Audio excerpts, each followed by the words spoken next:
stigma negatif dari masyarakat mengenai mobil ini ya. Banyak masyarakat yang sering berkomentar jelek tentang mobil ini, padahal mereka belum tentu pernah memakainya atau belum tentu pernah memilikinya.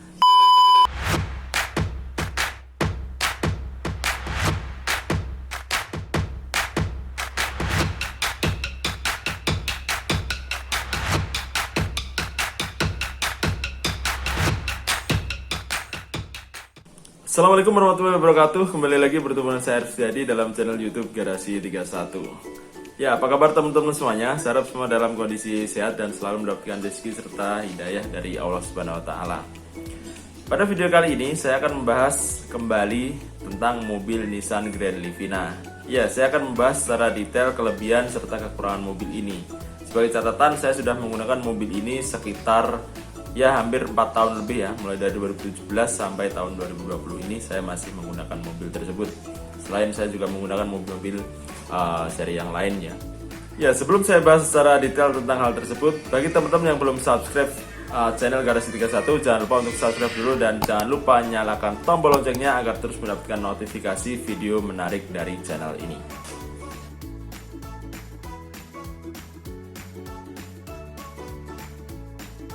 Berbicara tentang Nissan Grand Livina, tidak sedikit orang yang akan memandang sedikit negatif ya tentang mobil ini. Karena apa? Stigma yang ada di pasaran atau di masyarakat umum menyebutkan bahwa mobil ini memiliki banyak kekurangan dan kurang familiar dibandingkan dengan merek-merek lain dari pabrikan-pabrikan yang cukup besar di Indonesia seperti Toyota, Daihatsu, Honda, dan lain-lain. Padahal mobil ini memiliki segudang kelebihan yang nantinya bisa menjadi nilai positif untuk teman-teman ketika mau membeli mobil ini. Nah, saya akan bahas satu persatu kelebihan dari mobil ini. Ya, kelebihan yang pertama dari mobil ini adalah desainnya yang sangat bagus ya, bagian eksterior. Menurut saya eksterior mobil ini cukup berbeda dibandingkan dengan model mobil-mobil lain sejenis ya, baik low MPV maupun mobil MPV ya. Mobil ini terlihat lebih elegan dengan desain yang cukup futuristik, dengan bodi memanjang dan tidak tinggi ya. Jadi ini akan memberikan efek aerodinamika yang cukup bagus bagi teman-teman saat berkendara. Bahkan dengan desain mobil yang seperti ini, ketika saya buat melaju dalam kecepatan tinggi di atas 100 km per jam, mobil ini masih sangat enak untuk dinaiki dan sangat nyaman. Bahkan ketika kita berbelok dengan kecepatan tinggi, desainnya yang cukup aerodinamis akan membuat mobil ini tetap stabil ya. Dengan perpaduan bodi dan juga ban ring 15 yang lebih besar dibandingkan dengan kompetitor lain, membuat mobil ini cukup nyaman untuk dinaiki oleh teman-teman semuanya. Ya, kelebihan yang kedua dari mobil ini adalah mesinnya yang cukup bandel ya. Pengalaman saya menggunakan mobil ini selama bertahun-tahun tidak ada kendala yang berarti dari sektor mesin ya. Tercatat saya hanya sekali mengganti kampas kopling ya, karena itu usia pemakaian yang sudah memang harus diganti dengan kilometer mobil saya yang sudah cukup tinggi sehingga membuat kampas itu harus diganti karena usianya udah habis. Setelah saya ganti, mobil itu kembali normal seperti biasa sehingga tidak ada masalah yang berarti. Terus jika teman-teman mendengar bisikan atau ungkapan bahwa Nissan itu perawatannya susah, modelnya mahal, nah ini yang boleh saya bilang ini tidak benar. Karena biaya untuk mengganti kampas kopling, kemudian untuk mengganti busi, coil, dan lain-lain itu tidak semahal seperti yang teman-teman pikirkan. Dan saat ini banyak sekali bengkel-bengkel spesialis Nissan yang siap membantu teman-teman semuanya di seluruh Indonesia ya, yang akan memperbaiki mobil teman-teman semuanya atau sekedar menservis dengan biaya yang lebih hemat namun kualitasnya tetap terjangkau. Biaya ganti oli dari mobil ini kurang dari Rp300.000 ya untuk oli mesin. Kemudian spare part yang pernah saya ganti itu adalah selongsong coil ya. Keempat-empatnya mobil Nissan Grand Livina pernah saya ganti karena usia pemakaian. Dulu pernah bocor satu sehingga pengapian menjadi pincang gitu, dan kemudian oleh bengkel disarankan untuk mengganti keempat-empatnya. Nah, saya ganti semuanya dengan biaya kurang lebih sekitar Rp500.000 sampai Rp600.000 dan itu sudah oke lagi, tidak ada masalah. Kemudian untuk biaya penggantian kampas kopling set itu sekitar 2,5 juta lah. untuk waktu itu sekitar tahun 2018 atau 2019. Koreksi jika saya salah ya dengan harga tersebut. Terus hal lain yang pernah saya lakukan dari Nissan Grand Livina adalah paling penambahan freon atau ya perawatan ringan lainnya. Kalau perawatan skala berat tidak ada ya. Jadi selama ini aman-aman aja dan tidak ada masalah yang berarti. Ya, kelebihan selanjutnya dari mobil ini adalah sangat irit BBM ya. Dari pengalaman garasi 31 ketika menggunakan mobil ini 1 liter bisa menempuh jarak sekitar 15 sampai 17 km, bahkan bisa sampai 18 km ya. Untuk video pengujian BBM Nissan Grand Livina selengkapnya ada di bagian atas ya. Kemudian jika dibandingkan dengan mobil MPV lain dengan cc di bawahnya yang 1300 cc atau 1000 cc yang pernah garasi 31 miliki, itu mobil ini masih lebih irit. Karena ketika menggunakan Daihatsu Xenia yang tipe M ya 2012, ketika itu saya hanya mendapatkan konsumsi BBM untuk 1 liter itu hanya sekitar 13 sampai 15 km. Jadi masih lebih irit Nissan Grand Livina dengan cc 1500. Dengan catatan Daihatsu Xenia yang saya menggunakan 3 silinder.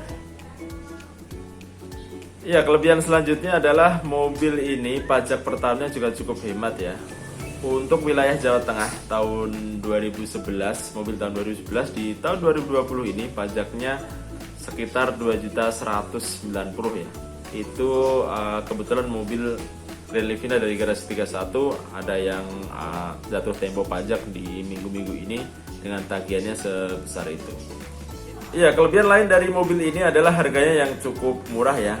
Dengan anggaran di bawah 100 juta, teman-teman sudah bisa memilih mobil ini untuk tahun-tahun yang muda ya, seperti tahun 2012, 2013. Bahkan jika memiliki anggaran sekitar 75 juta saja sudah dapat Livina dengan model yang pertama seperti tahun 2006, 2007 itu sudah dapat. Sedangkan untuk kompetitor harga segitu masih mendapatkan barang yang kurang bagus dan tahunnya juga cukup tua. Jadi ini bisa menjadi pilihan bagi teman-teman semuanya yang memiliki anggaran terbatas, kriterianya pajaknya hemat, memilih mobil nyaman dan irit BBM. Nah, mobil ini bisa menjadi pilihan bagi teman-teman semuanya. Ya, setelah tadi saya berbicara panjang lebar mengenai kelebihan mobil ini, sudah selayaknya saya juga berbicara tentang kekurangan dari mobil ini ya. Jadi kekurangan yang pertama adalah kabin mobil ini sangat sempit ya. Karena bodinya yang kecil, jadi kabinnya itu sangat sempit. Mobil ini hanya bisa menampung sekitar 6 penumpang ya. Jika dipaksakan sampai 7 penumpang, maka akan penumpang yang ada di baris kedua maupun di baris ketiga akan merasa gerah dan merasa sempit. Jadi jangan dipaksakan untuk menggunakan mobil ini mengangkut sampai 7 penumpang. Saya sarankan 6 penumpang saja. Itu pun bagasi di bagian belakang menjadi tidak terlalu longgar. Jadi teman-teman kalau menggunakan muatan yang banyak dengan kapasitas 7 penumpang, maka mobil ini akan terasa sangat sempit ya. Kemudian kekurangan lain dari mobil ini adalah kabinnya yang saya pikir kalau dari luar sih senyap, cuman suara part yang ada di dalam mobil itu terasa ya, terutama part yang ada di bagian belakang. Itu kan ada penutup bagasi ya, atau dengan kata lain penutup ban serep, itu akan sering berbunyi ketika kita melewati jalan-jalan yang kurang bagus. Ini adalah salah satu PR dari Nissan yang menempatkan penutup bagasi atau penutup roda ban serep itu menggunakan material plastik, sehingga akan mudah sekali lepas dan menjadi gesekan antar kedua part tersebut yang menyebabkan bunyi-bunyi yang kurang nyaman. Kekurangan yang lain adalah stigma negatif dari masyarakat mengenai mobil ini ya. Banyak masyarakat yang sering berkomentar jelek tentang mobil ini, padahal mereka belum tentu pernah memakainya atau belum tentu pernah memilikinya. Tapi terlanjur stigma yang berkembang di masyarakat bahwa mobil ini jelek. Ya, stigma negatif yang berkembang di masyarakat itu otomatis membuat harga mobil tersebut cenderung turun ya ketika mau dijual lagi. Namun itu bukan menjadi hal yang permasalahan berarti ya, karena dibandingkan dengan kelebihannya, mobil ini masih banyak kelebihan dibandingkan kekurangannya. Jadi mobil ini masih saya sarankan untuk dimiliki oleh teman-teman semuanya yang menginginkan mobil dengan beberapa kriteria tersebut ya. Hemat BBM, maksudnya hemat dan harganya murah serta nyaman untuk dinaiki. Nah, mobil ini bisa menjadi pilihan bagi teman-teman semuanya. Ya, mungkin itu dulu ya video saya kali ini. Semoga video ini memberikan manfaat bagi teman-teman semuanya. Dan jangan lupa untuk subscribe channel Garasi 31 untuk terus mendapatkan rekomendasi video menarik dari channel ini. Sampai jumpa di video berikutnya dan wassalamualaikum warahmatullahi wabarakatuh.